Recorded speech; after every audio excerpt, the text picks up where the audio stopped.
Hello, everyone, and welcome to our webinar on cybersecurity for the modern lawyer, protecting client data in this digital age. With me, Shimandre Prinsloo, as your sales expert from My Legal Software. Data breach are growing certain. Sorry, I'm so excited, guys. Forgive me. Data breaches are a growing concern for lawyers in today's digital world, with the increase of reliance on technology. Sensitive client information is constantly at risk. In this session, we will discuss this topic as well as tools to navigate this involving cybersecurity landscapes and safeguarding of your valuable client data. Joining me today is our guest speaker, Owais Khan. Owais Khan is a seasoned cybersecurity analyst with a deep understanding of the threats faced by law firms and the best practice of data protection. Welcome, Owais. How are you doing? Thanks, Samudra. I'm good. Thank you so much for making time to come and share all your knowledge with us and empowering us with a little bit of what you know. Sure. I'll try my best. Okay, we're going to jump right into it. Are you okay with that? Yeah. I'm all set to go. Perfect. Let's begin by understanding the current cybersecurity landscape. Can you paint a picture of like the specific threats faced by law firms today? Obviously, there are, as the technology is evolving, there are more and more threats that, we need to be careful of. So, we need to be careful as to, how we secure the data. Now, the data can be in rest as well as in transit. So, it's very important for us to at least, keep the employees and everyone in the organization aware as to what all can be the social attacks that can be that can hit us, or we need to be careful of.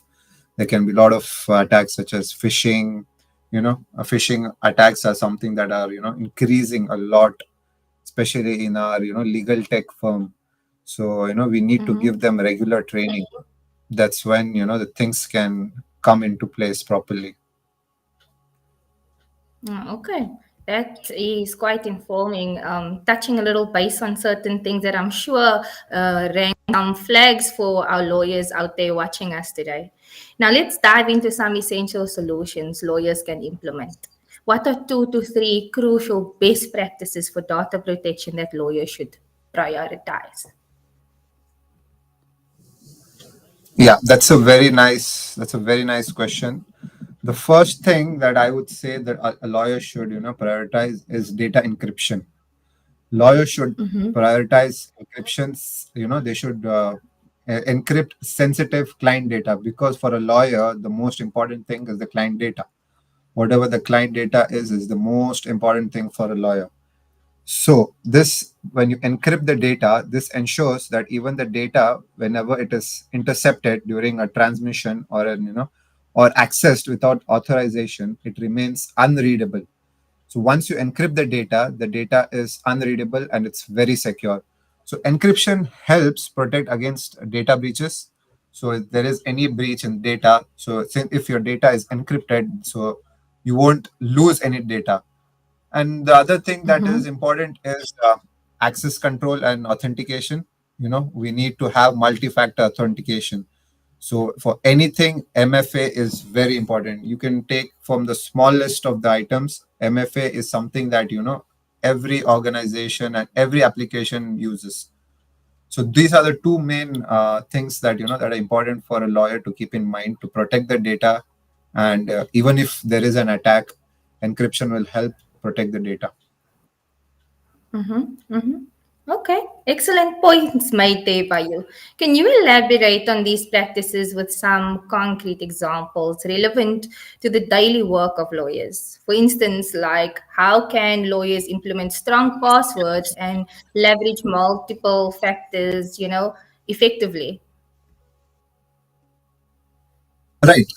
There are examples that can be So the best example that I can give is MFA, multi-factor authentication, keeping passwords, Mm-hmm. double checking them. So the lawyers can they can use password management tools, such as there is a tool called LastPass and One Password. So these generate unique kind of passwords, and it's different for different application and different systems. So these tools can help the lawyers protect the data. And again, you can use MFA by integrating it to your email. Your email accounts are linked to it, so if there is anything, the authenticator app sends a code to your email, and you put in the code that is sent to you. So all these are examples that that they can use it in their daily day-to-day routine to protect the data. And I believe everyone has adapted to securing the data by various ways, such as again, passwords, and email authentication. So this is how it's been going right now. Okay. I heard you say password, and realistically, we are constantly putting in passwords. Like, I mean, if you pick up any sort of a device or you're doing any kind of business, it's a password. Tell us a little bit about the secret on how you go about securing your passwords then. Right. Again, how I would go with the passwords is I prefer changing my password for like all the accounts every 2 weeks. So that is something that you need to keep in practice. You need to keep changing your passwords. You cannot stick to one password like for a year or so. So that's where you get your passwords get compromised. And again, I again use one password. One password is something that I use on a regular basis. That's something that generates unique passwords for me.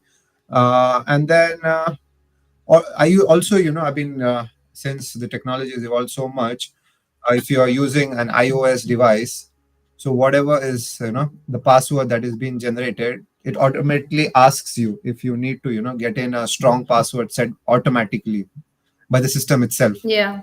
So this is something, yeah. So these are the techniques, or the that's how people are evolving.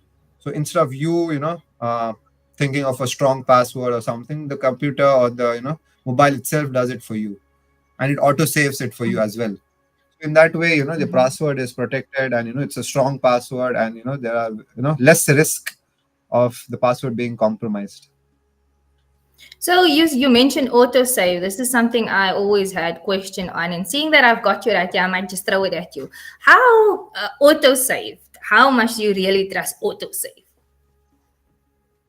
Autosave, right? See, I'm telling you, autosave is, I mean, you can say it's 99% safe.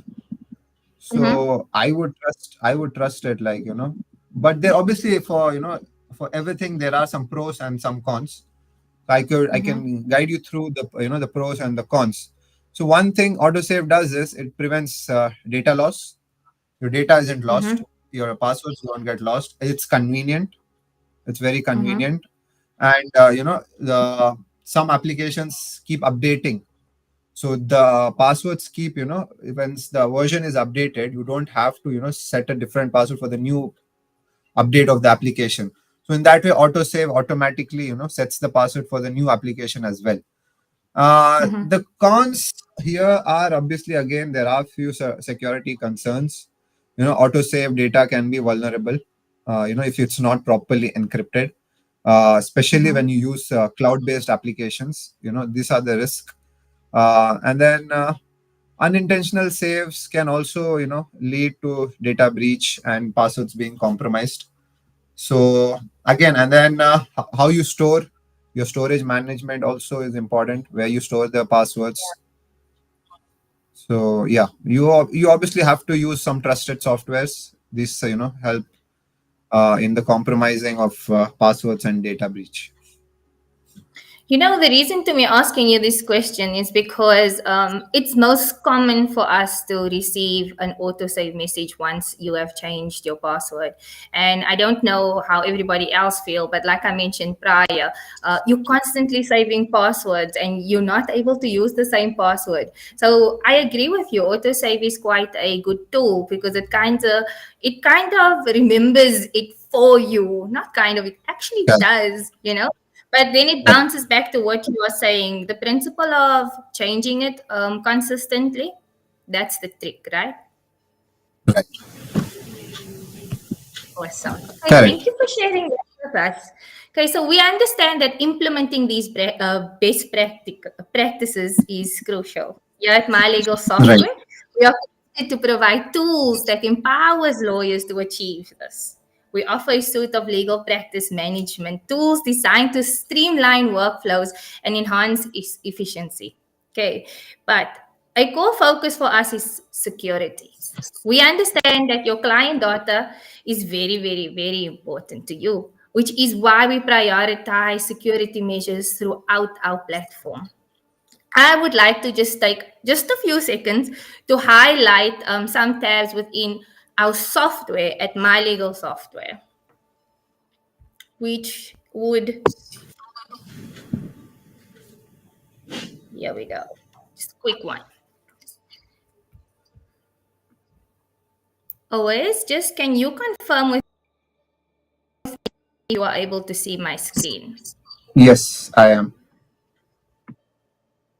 Okay, perfect. So, like I highlighted, we've got a user-friendly software. Besides the fact that it's user-friendly, we identify security and data capturing and securing data as a priority, especially for the fact that we know that your data is, sacred. At this point, these two tabs that I want to share with you, and the first one is under Create New and then documents. On a daily, law firms are using documents left, right, and center. And they need to obviously keep some sort of a record as well as safekeeping of these documents. With our software, at My Legal Software, we have two ways in which you could do that. With Create New, where you would then follow through with creating your cases, we have a document tab, as you just saw me open, and two different ways of how you store your documents for your respective client cases on one software, one spot, one go-to place. We have the click and upload, and then we just have the create new. So same like you would click and upload, as you see your little cloud over there, easy. You just click and then it will open to the necessary you know place where you keep the documents, whether it's your PC or with it, whatever source you've been using, and then you just upload it from there. Or you go and you create new. Under create new, you put in the mandatory information that is required for this case, and then we have this little option down here where you have the option of giving visibility to your clients. I mean, should you need to have a client have access to this, all you got to do is click over there and grant them that access. Always from a specialist point of view, what do you think of that? It's really good. The features that this application has. It's really good. Even like the software's Mm-hmm. interface that's been designed in such a good way. Uh, from the Mm-hmm. security perspective, it's actually very good. Mm-hmm. Okay, then I've got another one. It's down here where it says settings. Okay, under settings we have your users. So you've got firms that has multiple users, and then you've got your little boutique firms that only has a specified amount of users and so forth. However, with us, despite of whether you're a huge firm, a boutique firm, or you know we have this feature, the user, where you would be able to keep control over the user, the amount of users, the access of the users. I'm just going to click on manage your users and view so that you're able to see what I'm referring to.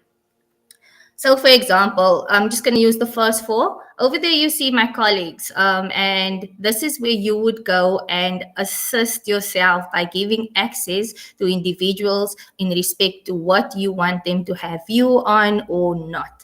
And it's very simple. As you can see over here, next to all users, got your active users, and then you've got your inactive users. And it's just a click away. You click active users, you'll be able to see your list on hand for your colleagues or your lawyers, your attorneys, your paralegals, each and every one that has access or that has signed on to the software within the firm. And then you're able to also see your inactive clients, which is quite time consuming for you to go and page through files and find all this information, whereas on our software it is literally, as I showed you, a click away. Here you are able to secure everything that you need to know in seconds. How about that, always? It's very convenient, for the users to get in everything at one click. And that's how, the applications are Mm-hmm. evolving. People do not like complicated stuff. So MyLS is doing a very good job in that. I have numerous of clients that I work and speak to on a daily, and what I can promise you is the only message that I take from all the feedback is that everybody is pleased with moving from where they are with my legal software, and the software itself has been so much help to them because, like I said, it's user friendly, easy, and quick access to everything that you need within your firm. And I'm pretty sure you had that experience as well, right? Always. Right. Okay, so these are just a few of the examples at my legal software experience that we prioritize for data security. Now let's see some of the features in action, which was those features I had just placed over there for you. However, if you want to see more of that, you can drop yourself in the comment section over there with your email address or contact number, and I will personally sit down and present this demo to you just for you to see what it is like and get more of a feel and understanding of what our software can do for you. How about that? Okay, as you can see, my legal software secure document sharing, allowing sensitive client documents with colleagues or clients securely and confidently. This is just one example of how the platform empowers and prioritizes. However, with us, we also have a colleague that is going to come in and share some news, first-hand news to our audience in regards to the AILA event that's happening in Chicago. Then we have some great news for those attending the AILA conference happening in Chicago today. We have Dipti joining us to tell us a little bit more. Uh, Hi everyone. Hi Shimon Ray. Hi OS. Thanks for having me here. I'm here to talk about the exciting ALA event happening right now in Chicago. We have a booth set up where you can experience my legal software firsthand and see how it can benefit your immigration law practice. So come visit us at booth number 500. Our team members on the ground are eager to give you a demo, and we will also answer any questions you may have. We also have branded merchandise that we would be handing over to all the attendees. So excited to see you all there. Back to you, Shimon. It sounds exciting, Dipti. I'm pretty sure you guys are having a great time down there. And as she mentioned, we have booth 500 at the event down there. Should you guys need anything, our colleagues are down there handing out, engaging, and you by all means welcome to drop by. They're waiting on you. Just drop by. Now we're going to move on to some questions from the audience, and this one goes out to you always. Are you ready for this? Some people are very curious and would like to engage.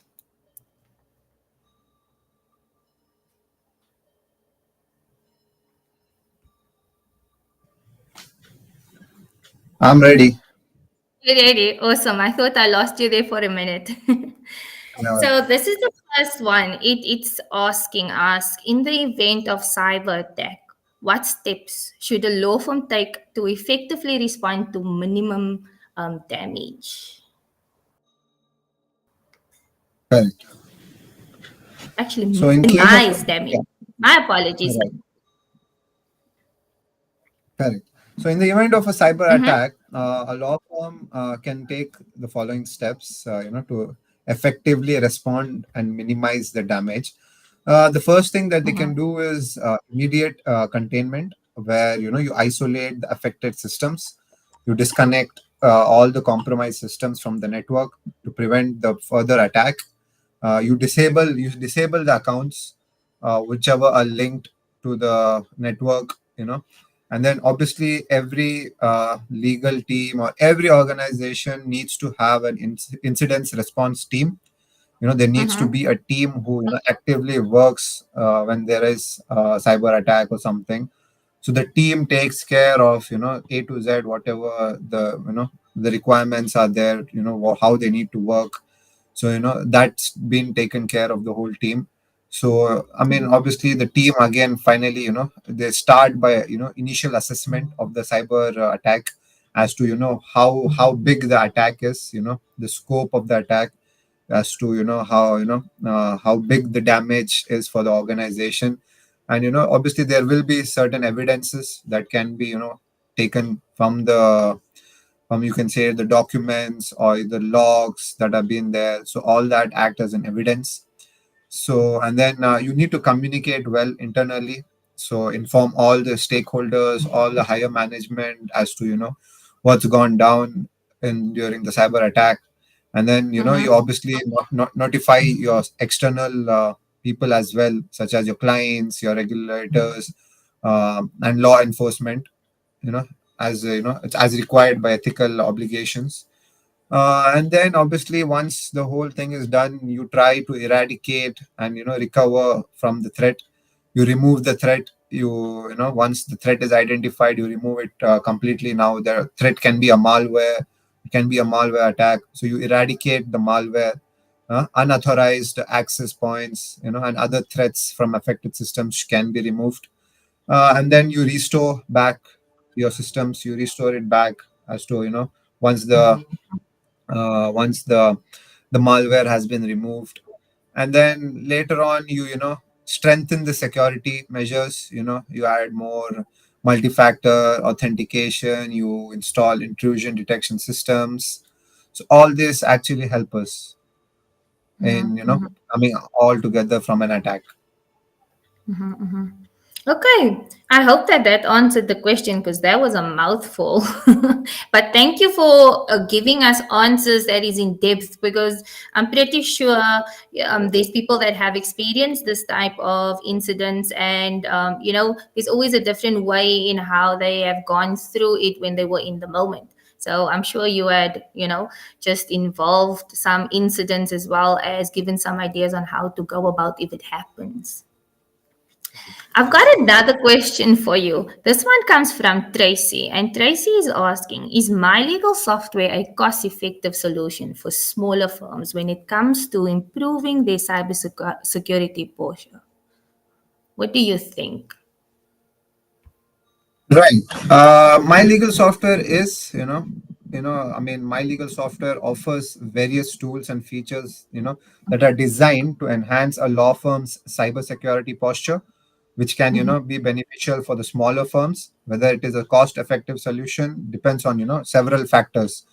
The factors that can be, are, the data security, as to how secure the data is, the client data, and, uh, user access control, regular updates, how regular updates are being given on the application, what the subscription fee is. Obviously, the subscription fee for my legal software is not as much, and then how easy it is to use.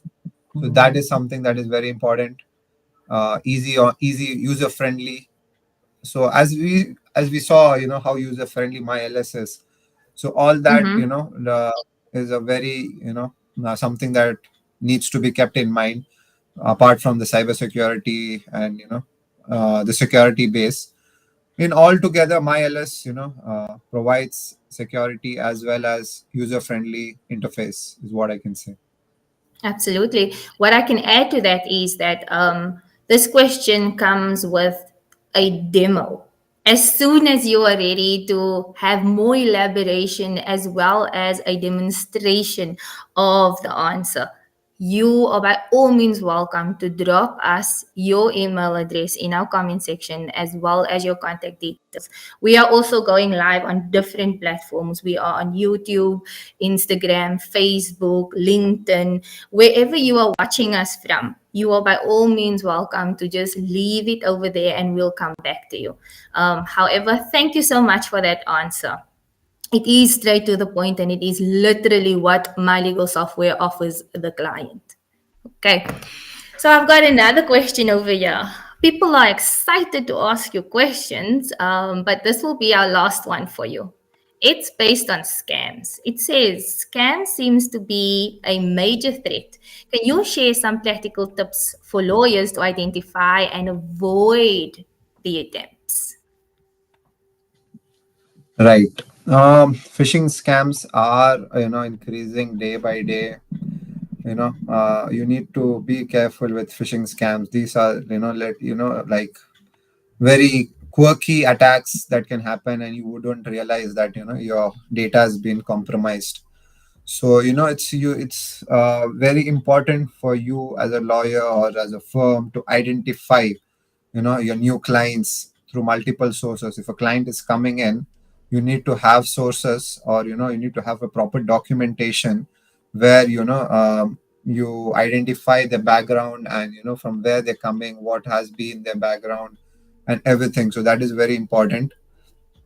And then you need to be skeptical of unsolicited correspondence. You need to exercise caution with unsolicited emails, letters, or phone calls that request urgent action. Or someone calls you up and be like, this is something urgent, I need this, I need that. So this lead to scams. So you need to have that in mind, that this is something that isn't appropriate. And then you need to research for your potential clients and your opponents. Obviously there are people who competing with you in the market. Mm-hmm. So you need to conduct proper background or opponents to confirm the the legitimacy and history. So you need to look for any red flags, such as inconsistency in information or lack of online presence. There can be companies that do not have lack of online presence or anything like that, but they end up trying to get in touch with you. So again, then you need to be secure with your communication channels. Be secure with your communication channels. Then beware of overpayment scams. Clients sometimes overpay and then request a refund. This is something Yeah. that you need to be careful of. They overpay and they start asking for a refund, and then they're like, this is not proper, the service is not proper. So these are some of the scams that you need to be very careful of. Mm-hmm, mm-hmm. That's true. Okay, so as we showed you earlier, my legal software offers features designed to enhance data security and streamline secure collaborations within your firm. As our discussion went through, I'm pretty sure that you had come across numerous of pinpoints of which we can help you with. Allow us to help you by contacting us on 934 Lowtech or www.mylegalsoftware.com. Or you can always just email me directly at Shimandre or Shimandre at mylegalsoftware.com. Okay, we're offering a special 14-day trial of My Legal Software to our webinar attendees. And this comes with 10 free client leads to your firm. Who can miss out on this? Like, you can't miss out on this. This is a fantastic opportunity and experience firsthand on how My Legal Software can empower you to protect your practice, safeguard client data, and get new clients in your door. What do you think of that? Is that not just a great deal? Again, find us on all social platforms. It is YouTube, it is TikTok, it is Facebook, Instagram, LinkedIn. Follow, like, and share and subscribe to all of those platforms and keep in touch with us. I would like to give a huge thank you to our guest speaker, Always Khan, for sharing his valuable expertise on cybersecurity best practice, as well as my colleague that jumped in and out, Dipti, to give us an update from the ALA event that is currently ongoing. And if you are there, please, please, please pop by and drop drop us a business card or just pick up a pamphlet or have a conversation, because we do have that available to you as we speak. Again, always thank you so much for your time. It was a pleasure having you, and much appreciated. Thanks, Shimol. It was my pleasure speaking. All right. So, to the audience, for everybody that took time out to speak or to listen in, we appreciate and we hope that this was informative to you all. Again, find us on social platforms like TikTok, YouTube, Facebook, Instagram, LinkedIn, and follow, like, share. Don't forget to leave us a comment everywhere. Again, thank you to everybody. Hope you have a good day further.